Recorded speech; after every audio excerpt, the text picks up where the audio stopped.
Okay. Hello and welcome everyone. We have Luke Reed with us. This is E2.News doing an exclusive with Luke Reed. Luke, as many Earth2 users would know, is himself an Earth2 investor, has substantial land holdings within Earth2. What many of you wouldn't know, he is also the founder of Circus. Circus is the company that's bringing you the event Enter the Metaverse 2021, where you'll have leading platforms taking part and discussing their plans about the metaverse. So Luke, a very warm welcome from E2.News, and thank you. We are very excited to host you. Thank you very much. Thanks for inviting me. So Luke, just to start off the session, maybe just if you can tell us a bit about yourself, a bit of your background, and how did you what's your connection with Earth2? How did you find out about it? Maybe. Yeah, sure. So I've been running an events business for the past 6 years. I think 7 years now, actually, where we traditionally did Web2, traditional web products, UX conferences. We work with really big brands like Google and Facebook, and I actually create the conferences myself. So we bring all of the biggest UX people. We do fintech, e-commerce, so many different areas. So we built up a sort of from quite humble beginnings of having a few meetups and a conference to now having, I think we've got 20 different conferences all together. And what happened was during the pandemic, around about 20. If you were to include the online global events and then the in-person events that are now all coming back after the pandemic, around about 20. So we've grown quite considerably throughout the years. And just before the pandemic, we were doing super well. We were, we had so many events. We had events in New York and London, and then of course, all of them had to be cancelled. So we went online. And when we went online, we started creating even more events and getting more of a global audience. It actually worked really well in our favor because we do tech events. So we ended up getting bigger audience, bigger sponsors, everything grew, the team grew even more. And so it was that point in the pandemic where I decided that I'm going to start researching how to do Web3 stuff. So more in line with NFTs and Metaverse and all of that kind of stuff. So we started researching by going out and buying some virtual land. And Earth2 is one that popped up on my radar in December. I think it was my brother that introduced me to it, and he said, have a look at this concept, it looks pretty cool, and started buying some land. And since then I've been quite an active member of the community, but I also invest and research, I would say, in other projects and try and get a good understanding of what's going on in the market so that I can create these conferences with my team. So do you have land holdings in other platforms as well outside of Earth2? Yeah, I mean, there are other platforms that I've dabbled in, probably not quite as much as Earth2, but I've had Alien Worlds and Our Planet and a lot of wax different things that I've been looking at. I've also spent a lot of time on Decentraland, sort of using it as a user. Decentraland has just blown up after the Meta event by Facebook. Somehow people extrapolated that success to existing, and there are just a handful of them which have got them going. I mean, Sandbox and Decentraland being the top names being recorded. Yeah, exactly. And I think it's so expensive to buy land just for research purposes in Decentraland and whatnot. It's not quite as accessible as Earth2, but the last bit went for some crazy amount, right? Somebody told me about a couple of million, 2.5 million land parcel in Decentraland. Pretty crazy.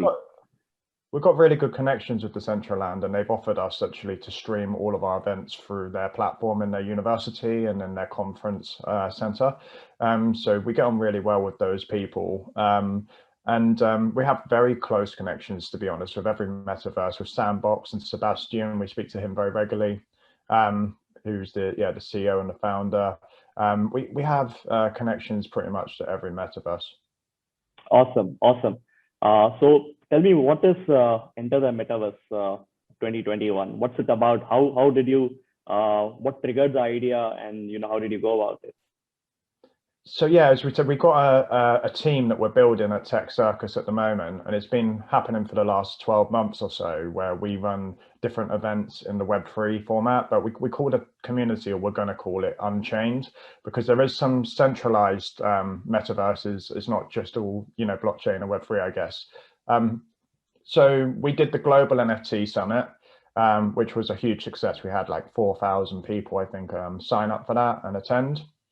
And we had all of the biggest people in the NFT world come to that, and that gave us a really big sort of boost and a good start. And then the Metaverse event is something that we've been researching obviously for a long time, but we put it together quite a few months ago, like 4 or 5 months ago. We started putting together the speakers, and then of course Facebook launched their rebrand of Meta, so it's blown out of like the sky. It's become such a big event, and we have thousands. I think it's 4,000 or 5,000 already signed up, and actually, like a majority of people do sign up on 5,000. these events. That's quite an audience for nascent space as this.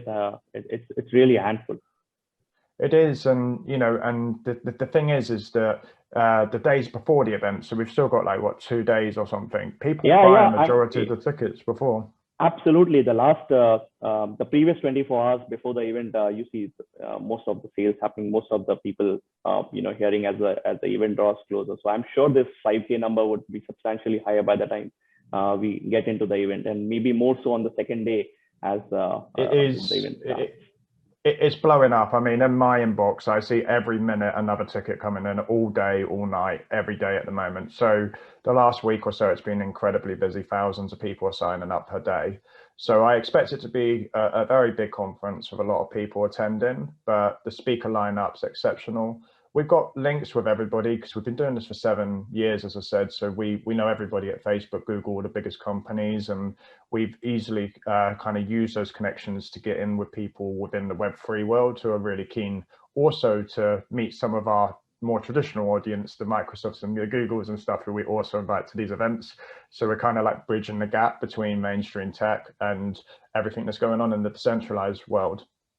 I think there's a lot more value to be added in the bridge that you just mentioned between the traditional tech companies and into the metaverse. And I think everybody's curious about the space, and how it evolves and how large the utility builds up over a period of time.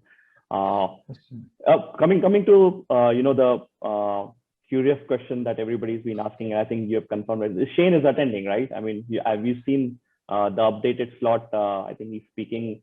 At about 7 UTC, 7 p.m. UTC. That's right. Yeah. So yeah, he is attending. We had to do the pre-recording because he's in Australian time, and also Shane being Shane, I thought it would be better to pre-record him in case. Yeah.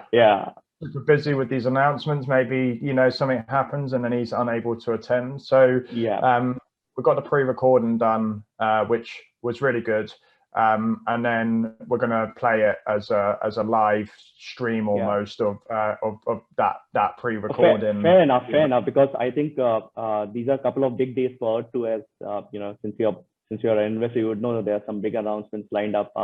Maybe some of that attention, some of that bandwidth, probably Shane would be focused on that side of those side of things. So a pre-recorded makes perfect sense, and I think it doesn't make it any less. I think we would actually hear hopefully in much more depth than what we have till date, and I think that's what the community is more curious about, to hear what Shane's vision is for to. So tell us, I mean, if you can disclose more, I mean, we'd rather have Shane talk about it, but just to briefly touch upon the subject, what are your thoughts on the two platforms so far? I mean, you've interacted with so many other metaverses. How does the Earth 2 compare, and what potential you see, you having spoken to Shane now? Yeah, I saw this before speaking to Shane, because I speak to people regularly who are CEOs of metaverses and community leaders, a bit like Thomas within Earth 2, but I speak to Sam at Decentraland and all of the other people. But it's not just me. It's bear in mind, I've got quite a large team working with me, so a lot of this is happening with different members of the team. One of the things that people in this community might like to know is British guy. I actually headhunted him from Earth-2 to come and work for me within my company because I saw he was so active in the Dork Slayer community. I approached him and said, look, we've got a job where we need somebody to come in and help us build out this area, and he's come to work for us now. So he's quite an integral part of the Enter the Meta conference, Metaverse conference, which is why you'll see him on the channels talking about it quite a lot. So yeah. We've seen enough of British guy, and I think a large part of community knows all the I think leading members of Rock Slayer guild and British guy. Yeah, he's done really well, I think, with his community and with Earth 2 in general. I think he also dabbles in a lot of other platforms outside of Earth 2. That's right. Yeah. He's a great asset to have on, I think, anybody's team. Well, that's why I headhunted him personally, because I saw that he was so involved in so many different projects, not just Earth 2, and I realized that he had a really good knowledge of all of the industry. So but he's been pivotal in, in arranging a lot of this stuff. But we have about 6 of us working on the Metaverse event constantly, and then we've got other events for Web 2 and UX and products and all that stuff going on. I mean, we had a conference last week in London as well. So it's constant conferences and events. There's an event tonight, which is going on, which British guy is hosting for us right now as we're speaking. So there's all sorts of events going on at Tech Circus nonstop. But sorry, it's going back to your original questions. I speak to quite a few people myself. I've got the privilege of being able to host some of the panels, and occasionally I jump into the meetings and chat to, especially when we're starting up on the NFT side of things and getting this area started. I managed to get to speak to all of the top people. I had some really great conversations with the CEO of Wax, with the CEO of Sandbox, the community managers at Decentraland, and many other people. So one of the things I've just noticed as well is that, like, as I've been looking at other projects throughout, I've noticed that Earth 2 is actually quite a lot ahead than people might realize.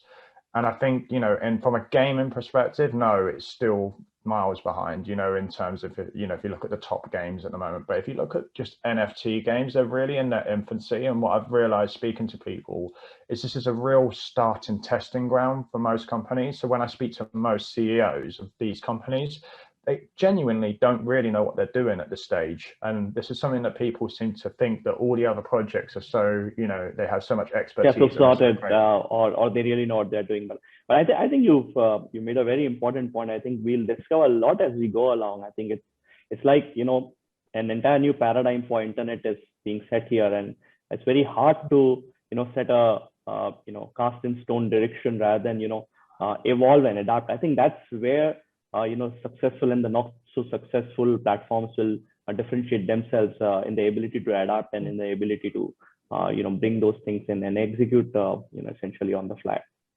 So let's take, for example, Craft and Jewels. Craft and Jewels was something that's been implemented in loads of other games, but these games, their whole game is Craft and Jewels. So what you would call it is, they call it crafting most often. If you look at Our Planet, you would take your cards and then you would craft them, and then that would give you some sort of currency, and then you'd buy more cards to craft more cards.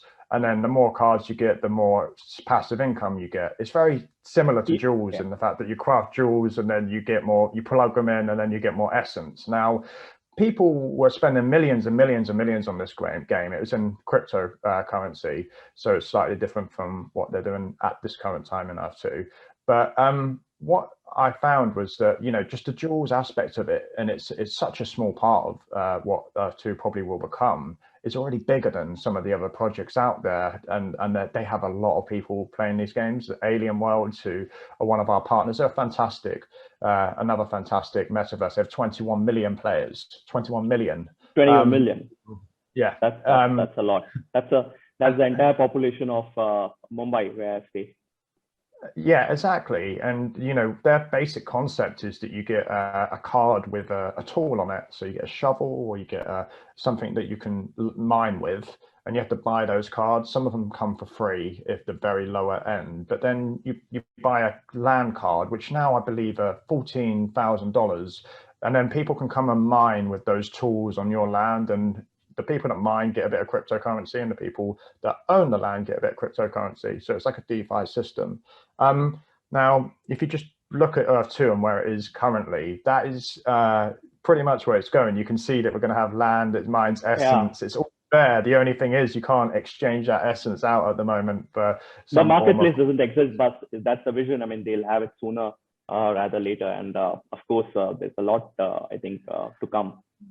So yeah, my general thoughts are like, you know, getting away from all of the kind of like, is this going to be the Ready Player One? That's going to probably take quite a while, I'd imagine. But if you look at it in the actual blockchain gaming system, and you look at Axie Infinity, and you look at all of the other ones, it's miles and miles ahead. It's miles ahead of every other metaverse in general, if you actually look at it in detail, and the mechanisms and the tokenomics that they will be potentially putting in. It's very advanced, and I don't think people can really get their head around this at the moment. They see things, and I think they see them as, oh, we get some jewels, don't know what to do with them, we'll see what happens. But potentially this could be a really big passive income for people. And I'm not here to sort of give investment advice. It's the last thing I do. No, it already is. I see a lot of people spending hours and hours on the jewel market itself.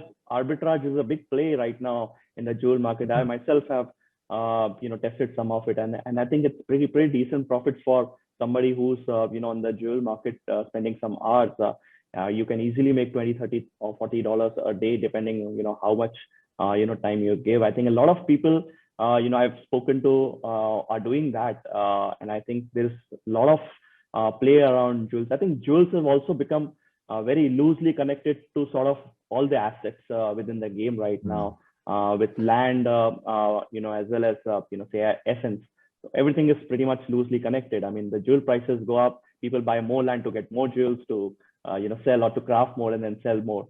So sort of a symbiotic. So I think it's a great start. But my follow-on question would be to you is, do you think Earth2 also enjoys the benefit of hindsight, given it has now a perspective on what other platforms have done, what they are doing, and how to do that better, and how to do that maybe in a way and avoid some of the mistakes, early mistakes some of these platforms did, and from there set a stage to scale up, because frankly any platform would succeed once it scales up really high in millions of users. That's where the ultimate success of any platform will come in.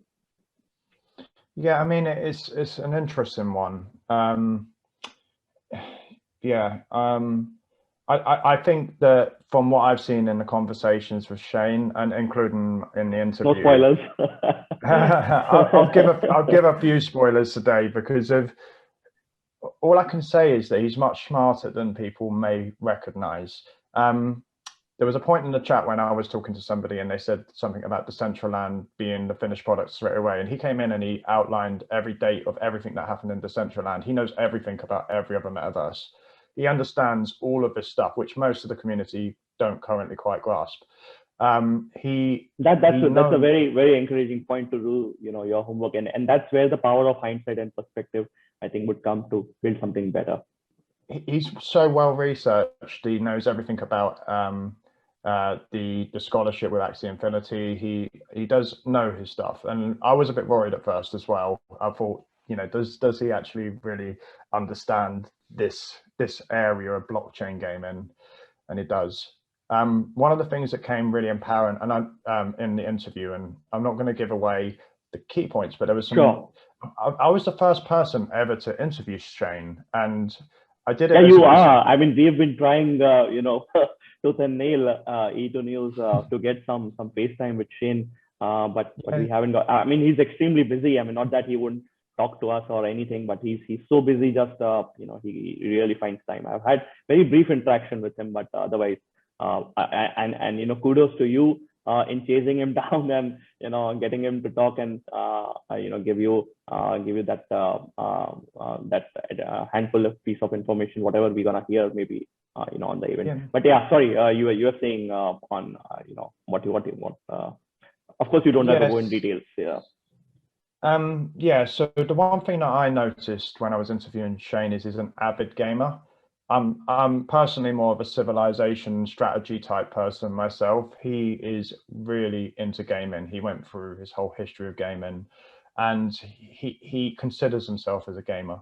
So that's something that I think people maybe don't see of Shane or haven't heard of him, but he's a gamer and he really wants to make a great game. So I think that's really important, and I don't think that side of him has been shown much yet. But I think people might have seen in some of his previous chats that he was. Yeah, I think very few people I think notice this. I think this is a passion project. I think he said in so many words, in all the chats that he's been in Discord. We've covered some of them, and we have archives on E2.News.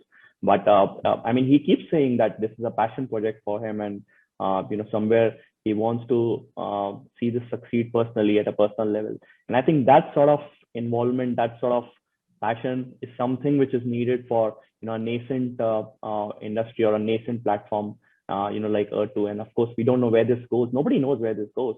But as long as there is passion and there is that curiosity to learn, as you said, he researches extensively, what others are doing, and then tries to bring the best of it on Earth2. I think all great signs. I'll tell you, something about the interview that I noticed. I asked a question, maybe it was one line, like, what were your difficulties when you were growing?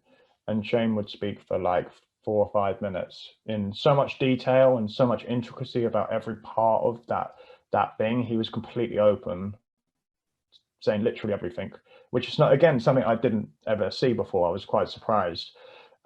So what I noticed at the start of the podcast when we were having off the kind of camera talk is that he doesn't really like the limelight much, and he doesn't like doing interviews. He's actually really nervous about doing interviews, and maybe that's why I think in the past a lot of people have taken aim at him. And if I was in his shoes and I was getting some of the stick that he gets, I'd be quite nervous myself, if I'm honest. So it's understandable, but he's really into building the product. I can't tell you how many hours he is working. When I spoke to him, I believe he said that he had 3 hours sleep a night, each night, and all the other time he's working. He gets 3 hours sleep here, 3 hours sleep there. Shane's famous lack of sleep, I think, it's become quite the meme in E2 Gen Chat. But I think we joke about it all the time, but I think it's a typical of, yeah.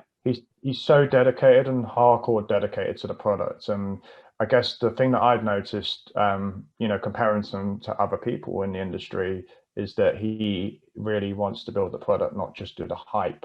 And he's not trying to hype it. There's some big things come out in this interview, because I asked him all the questions that the community wanted. I can relate to it.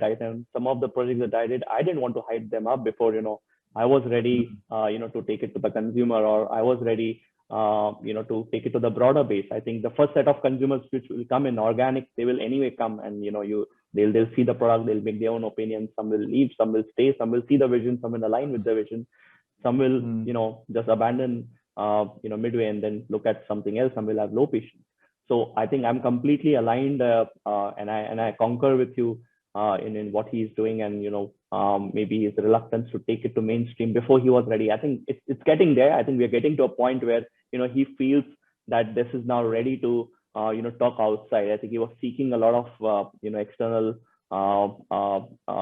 exposure from different different people to they will help him carry out the message. I think EnterTheMetaverse is a great platform to do that. Having spoken about that, what's your view of perception about Earth2 outside? Of course, there's no effort to build a perception in the first place. Now that this is some sort of a start to start doing that with this event, and as those announcements the Earth2 makes, and they get communicated to the broader metaverse community. But what's your thought of what's the perception of Earth2 outside in general? I'm not talking about the uneducated masses. When I say uneducated, people who have not taken the time to research the Earth2 platform, but the whales, the guys who really put in serious money. And what do you think? What are they talking about Earth2? The perception from the outside of what the really big VCs and the whales and stuff that might get involved. Is that what you mean? Yes. Not just VCs, but typically large players who who have a lot of crypto balance. Of course, I understand, that might come once E2 has its own crypto or blockchain, which we don't know much about. I don't know if Shane spoke about that in your discussion with you. Maybe he has, maybe he has not, but I'm sure they would be curiously watching from the outside, as and when E2 has blockchain or crypto. I mean, what I can say, Shane went into quite some detail about blockchain in my interview with him. Surprisingly, again, I guess it's stuff that's already been said in some sense, or there's definitely been breadcrumbs laid to us, and people just maybe have ignored it or not listened properly. But pretty much everything, if you look back at everything he has said, it's all happening. It's all going to happen. So it is. It's very interesting. When I sort of spoke to him, some of the stuff he said blew my mind. I was like, wow, that all makes sense now. Like, I totally get why you've been like this, why you've been acting like this, why there's been maybe a bit of a lack of communication. So you see, most of it is to do with blockchain, his plans for blockchain. His lack of communication, or what exactly insights you got. You'll have to watch the interview to find out. Okay, sure. I won't push more. I can't give too much away. I will give you some things away. Obviously, just to.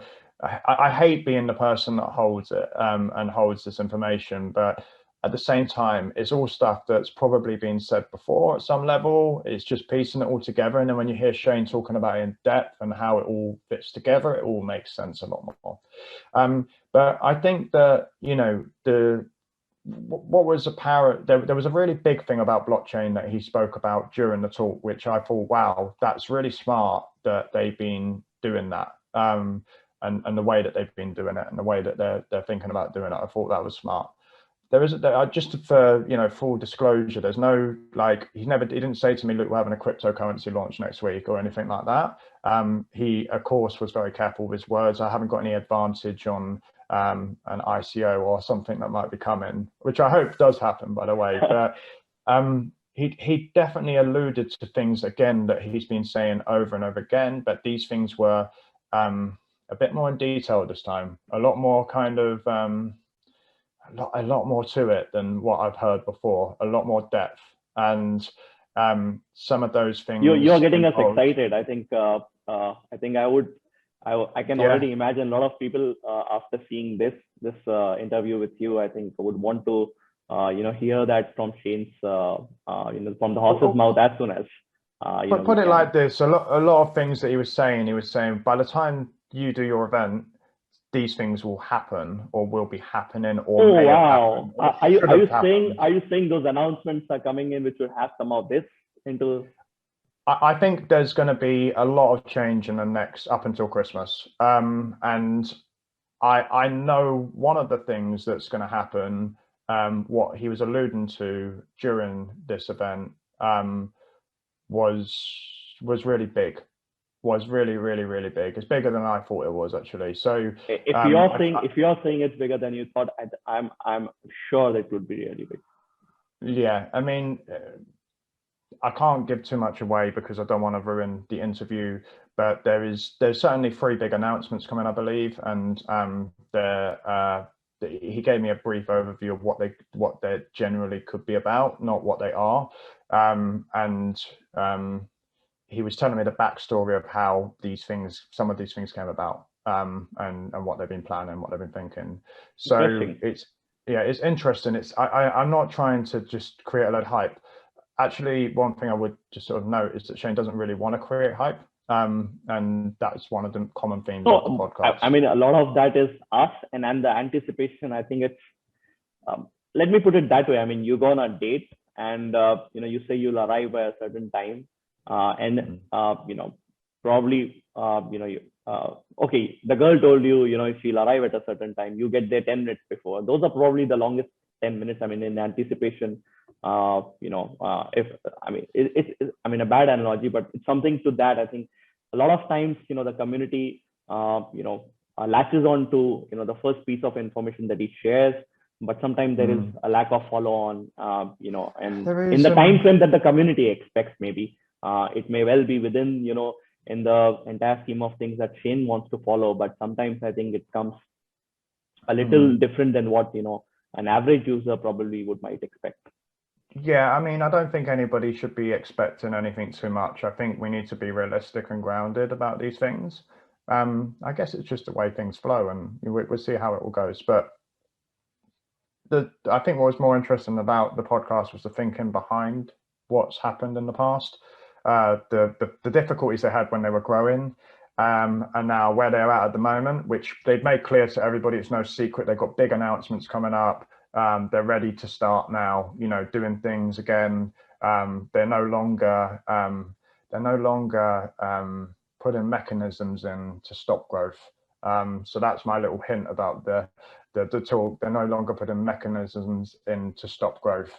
Did he talk about the team? What's his take on the Earth2 team, and whether he wants to scale that to a certain level, or he already is recruiting aggressively, or anything around that area?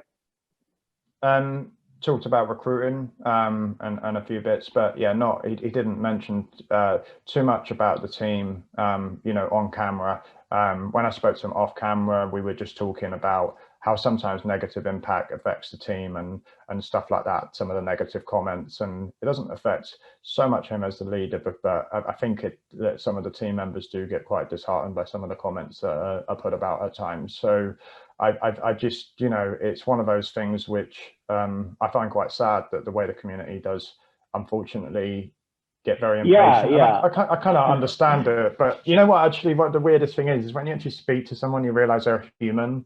They're not an alias on. No, it's Discord, easy to get carried away. Also, I say this in all jest, whenever I say something in the Gen chat as well. But I get carried away sometimes, on what people are saying. I just jump into it just for fun, maybe sometimes, but sometimes it can be interpreted, on the other way. So I think it just feeds, off each other, and that's where I think. So maybe I don't think the Earth2 team should really pay attention to a lot of stuff we comments, say out of jest. Maybe sometimes it's been the perfect storm, because if they've grown too fast, they've not been able to cope with the influx of people, and they've had to put foundations down and remain in a position where they don't want to grow. And it's not that they're trying to damage anybody or hurt people's investments or anything like that. It's just down to the fact that they had to put foundations in. If not, the systems, the withdrawals, we've seen it all before, withdrawals and all of these different systems. We've lived all through that. I think took a while to put in. Yeah, true. But you'll hear it from Shane in my interview with him, that we talk a lot about this and the difficulties they've had over the year. And I can't help but have some empathy when I'm speaking to him, and I really just think, God, he's done some incredible stuff, and he's worked so hard to put it all together. And I'm in awe as a CEO myself of a company that's fast growing. I know how hard it is to work those hours and to have it is that many people on your back. Yeah. I mean, it's really the weight difficult. Of all these expectations, from your team, from your initial user base. I also completely understand. He's done well. Yeah, I completely understand the frustrations of some of the current investors, and I think Shane does as well. It's of course really frustrating waiting and not having any news, not having any communications. But as I said, I believe there's a reason behind all of that. True. Finally, did you hear anything from him about the announcements that were due November 30? I think it's already November 30. Did he say anything about the timing of those announcements, or he just said it would come when they will come? Not that it would matter if it gets delayed by another 48 hours or something, but I don't know if he mentioned anything. He seemed very certain that announcements are coming soon, probably before the event on Thursday. So I don't know. I don't know anything the same as everybody else, but when we were talking, he said there's a lot of announcements coming, and as he has been saying the whole way through, nothing's changed. Maybe there will be a delay on things because of I just know myself, when you're putting together these things, sometimes something happens, and You can't quite do it. But there's certainly parts that I'm really interested in seeing that are going to come out. So yeah, I think there's some interesting things that are going to come out in the next few days from what I've gathered. And again, it's educated speculation. I'm listening to what Shane says on the interview, hearing like his side of the story. I'm putting together a few things that he said and thinking that's probably what it is. I'm sure you will do, but I hope by the time the interview comes out, these announcements are already done, so people aren't listening at my event just for the announcements, because the whole idea was they'll come and rewatch this probably. The announcements are not happening at Enter the Metaverse, by the way. They're not happening there. They're happening. We're an event with many metaverses speaking. I think we've got 48 different speakers speaking. Yeah, I think that's important to keep in the perspective. I think this is an event where a lot of platforms are speaking. It's like that. Like Shane speaking from me and my organization and all the staff that work for me. It's one speaker speaking one of many metaverses.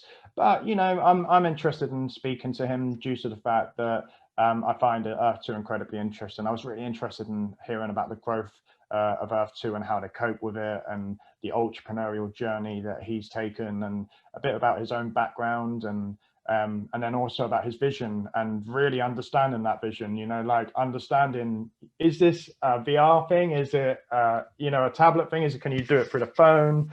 I was asking these sort of questions, and there's a lot of interesting stuff. I think there's a lot to dig in once. No, you're absolutely right. I think there's a lot to uncover, once we hear him. And I think what you just mentioned is exactly, the kind of questions a lot of us, to investors would have. Is this a game? Is it an eco-sim? Is it, are we going what it is it a platform? Is it a game? Is it a these are all the questions that I ask from a technological point of view, not from an investment point of view. Our conferences are tech conferences for people that are interested in the tech that underpins the metaverse. Rather than do you think R2 will be a lot more complex than the other platforms in the current shape and form that they are at all? Not to name anybody, but the leaders, typical Decentraland sandbox. I believe so. Yeah, they seem to be. Shane has really got a very big history of working in tech. He went through it on the interview, and I'm trying to keep it in there. The interview ran over, and we've actually only got a half an hour slot, and it went on for an hour. So I've already had to cut back as much as I can, and it's now 45 minutes without losing any of the good stuff. So he's got a really great background. He's not somebody that's amateur doing this. He's done a lot in the past. He knows what he's doing. He's an avid gamer. He's a computer programmer and an entrepreneur who sold a successful business. He ran that social media thing that we all know about as well. So this isn't an amateur person building this platform. This is somebody that's really capable, and somebody that also the biggest thing that I noticed for me personally is all of the stuff about announcements and all of that. We all get hyped about it, and we all want to make money basically, which is understandable. Some people are here for the gaming, but the people that are here for the announcements really most of the time are thinking about whether their tile price will go up. It's very hard to dissociate the money aspect out of Earth2, because right now it is what it is. There is no game. I mean, the game is under development, but it's right now, a lot of people are attracted by the investment, opportunity that it offers. But I'm sure, I think as the platform grows, as the gaming elements get added, it will be pretty exciting and fun to, experience all of that. I know there's people also waiting for the gaming stuff who are just really into the gaming, and they weren't ever interested in making any money on Earth 2, and they wanted to be part of the next metaverse.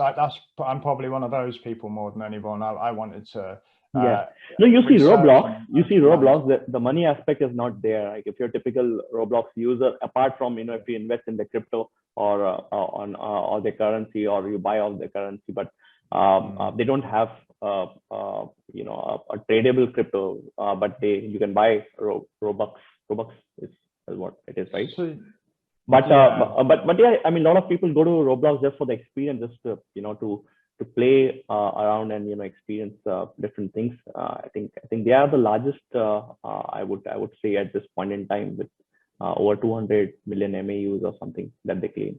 Well, I think this what I was going back to was that I think what I noticed and what I think, obviously we want the announcements and we want the, the hype and what's going to go. And I think that will come. I'm fairly confident after the interview and speaking to Shane personally in between, that they're on the right track to do the right things. I'd be much more worried if we had a hype person hyping it all the time, and constantly saying like, buy tiles, you'll get rich and all that kind of stuff. Like, I don't think that's the case.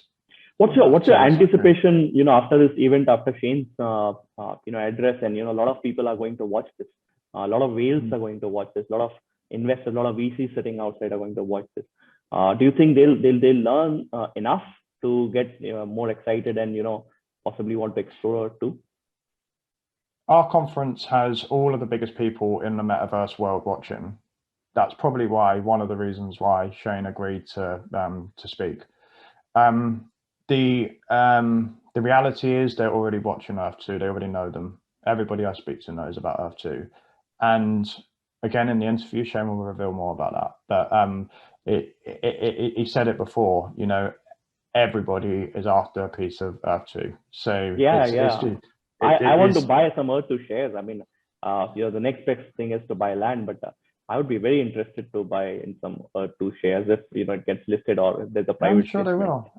The difficulty they've had is not people wanting to be part of it at all. It's actually building a decent platform, and it doesn't get built so quickly. People seem to forget that there was 3 people started this company, 100,000 people joined within a month. There's 3 people there and they're trying to do the withdrawals and everything. So over the space of a year, things have changed quite dramatically, and they've been building more of the platform and they've been hiring and whatnot. But this isn't something that's going to get built overnight. It takes a little while, but they've got all the right people that they're working with by the sounds of it. So I think that I'm very confident in their ability to do it, but I think also quite level-headed and grounded about it. There's many other metaverses out there that are doing a fantastic job, like Sandbox and Decentraland, and even looking at some of the Star Atlases and stuff like that. They look cool, and I'm really interested in general and in the industry. Yeah, as I said, Earth 2 for me is this much of it, that there's a whole industry here that I've been researching and looking at. So yeah, the one thing I was going to say is that what I noticed about Shane is he's a good person. And I know it sounds really cheesy, but he's humble. He's incredibly passionate about serving the community. He really, really cares and holds a big responsibility for making sure that everybody that's trusted in him is going to get repaid. That's why he works all hours. That's why he's constantly doing these things to help us. And this podcast will probably, conference talk will probably enlighten people on the amount of stuff he's been doing. If you actually think about what he's been doing, like to sort of reward players early, and one of these things is the reward. The big reward. Do you know anything about the big reward we are supposed to? No, I have no idea what it is. I've got my own guesses, and if you what's your guess? What's your guess? What the big reward could be? At this point in time, I think you are the most qualified person to make an educated guess, having spoken to Shane. I genuinely it's I know as much as probably everybody else in the community that's read the announcements, but the only difference is I spoke to him directly, and I don't want to hype up the announcements, because I think if they're really good announcements, they will hype themselves. If I don't want to put you in a spot, but you know what everybody's like. They get overexcited about stuff very quickly. I think we just need to keep our feet on the ground and look at what's actually happened. Just look at some of the things I just pray that people are seeing here, that there's instant withdrawals on your fiat currency. I know in India it's more difficult, but if you're in Europe and you're in certain countries, it's fairly quick. I managed to withdraw money within a few hours from Earth2. Now I'm doing You think other platforms haven't done that so far? Have not been able to do that? No one's done it. And oh wow, I'm hosting a panel at a global NFT summit a few months ago, and we're having a panel and with all experts about the user experience of wallets. And people said, like, if you can somehow create a wallet that can do fiat withdrawals, then quickly and efficiently, then you're going to be the number one. It's like, especially if they're hybrid. already has that. The crypto they started with that.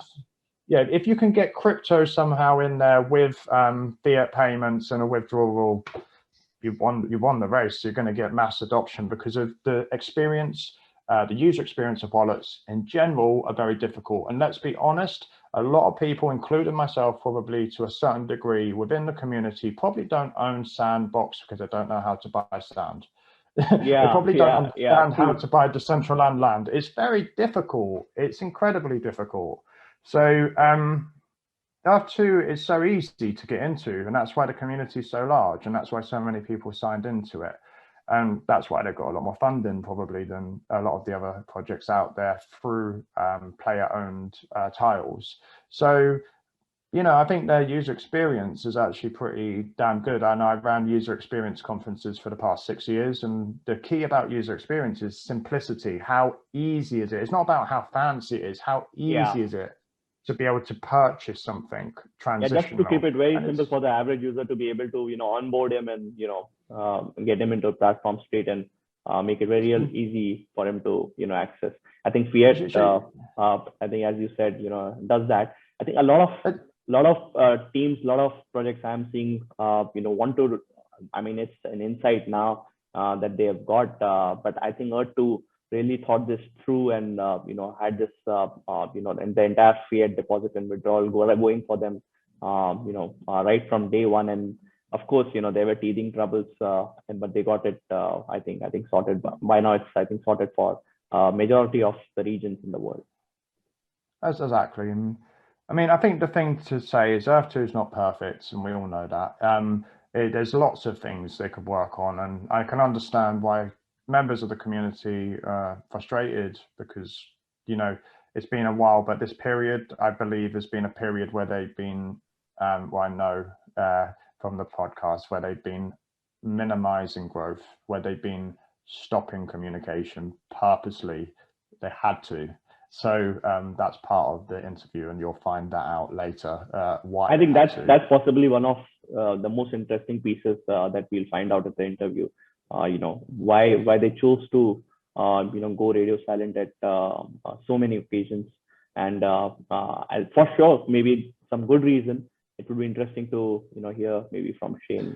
So I'm sure people would disagree with it, and some of it may be, and some people will say whatever. But I think when you hear a human saying it and you hear their story, you connect with it a bit more. Yeah. Discord channel, whatever. I think that Earth2 is a really, they've got great potential.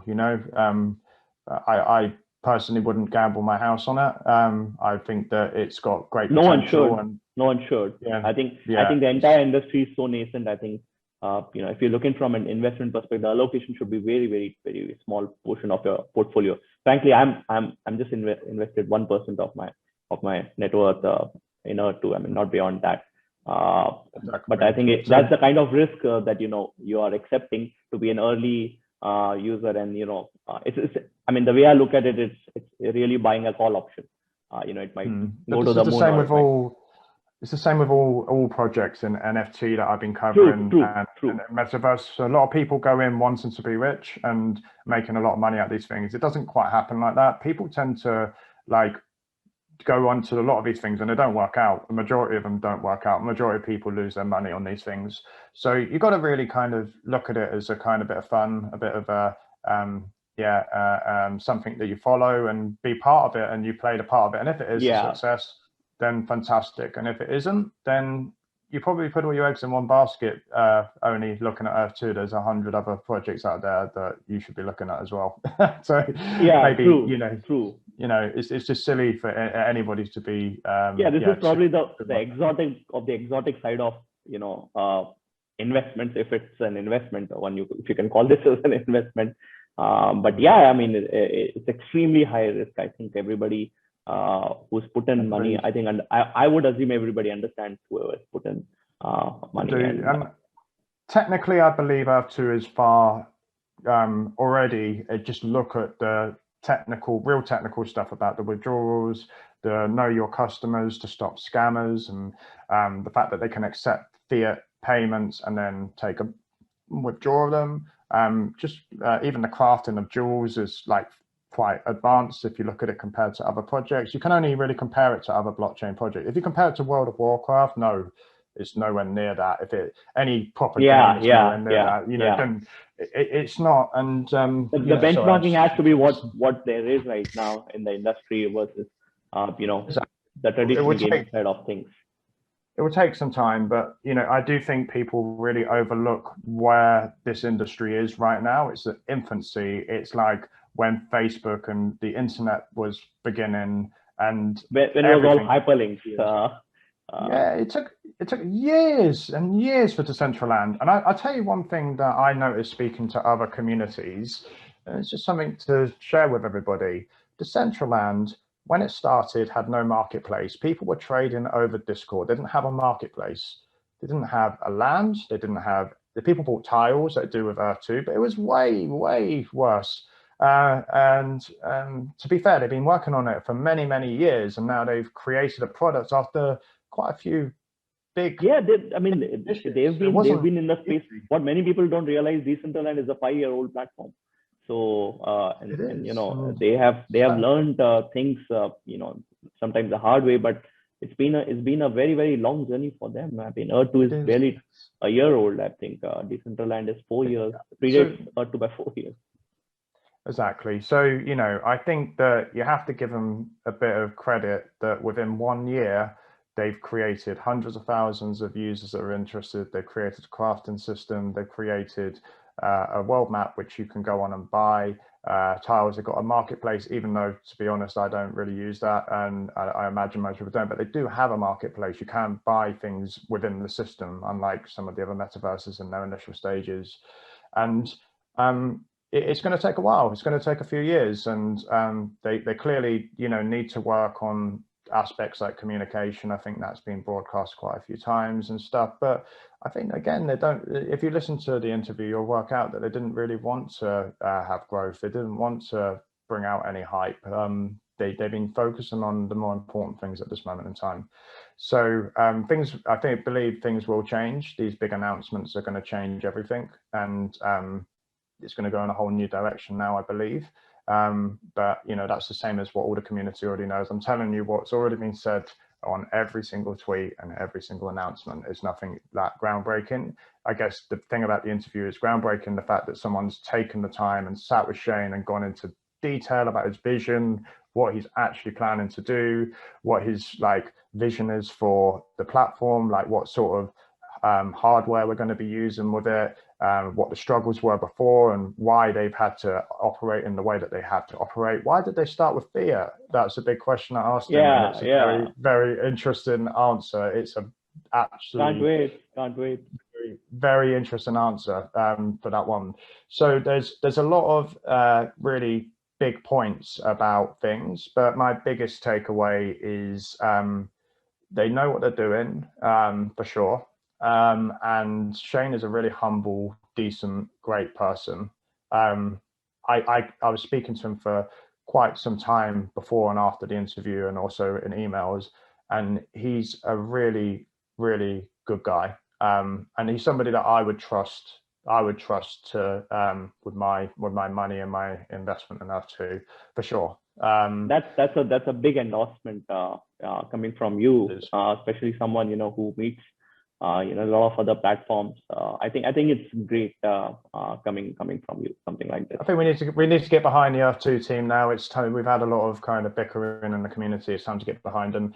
they're a tech team. They're working really hard to create this really fantastic vision, and I think everyone should get behind them, give them some encouragement, you know, show them some love. They're working long hours. They're trying to do everything. And I mean, just put it like this. Imagine if you were in Shane's shoes and you had 100,000 people join your system in, you know, in your platform within a few months. Yeah, it can be overwhelming. I think if you're, especially if you know, you're not anticipating, you know, plan for it. I have 5,000 people coming to my event, and I'm having a sleepless night before, like, oh God, what happens if the platform crashes? Can you imagine? You might have 2x of them coming to the event because, you know, most of the tickets will get bought probably in the preceding 24 hours. But let's hope. I think it's been a great chat, Luke. I think we've chatted for an hour. Yeah, that's the very final point I'll just make. Yeah. I was just about to say, if you want to add, you know, any final comment before we wrap this up. Just to talk about the event itself, what my biggest piece of advice is to people within the community is not to focus on Earth 2, but to focus on all the other projects out there and to educate yourself on everything from like digital fashion and e-commerce and how the open metaverse is going to allow different e-commerce platforms to work through open ways. So like you'll have these platforms where you'll be able to buy shoes or buy things in every metaverse, not in one metaverse. So there'll be a protocol that allows you to do that. Have a look at like all of the chats on this event. The Earth 2 one, you know, it's going to obviously have a bit more of a personal interest if you have. Absolutely.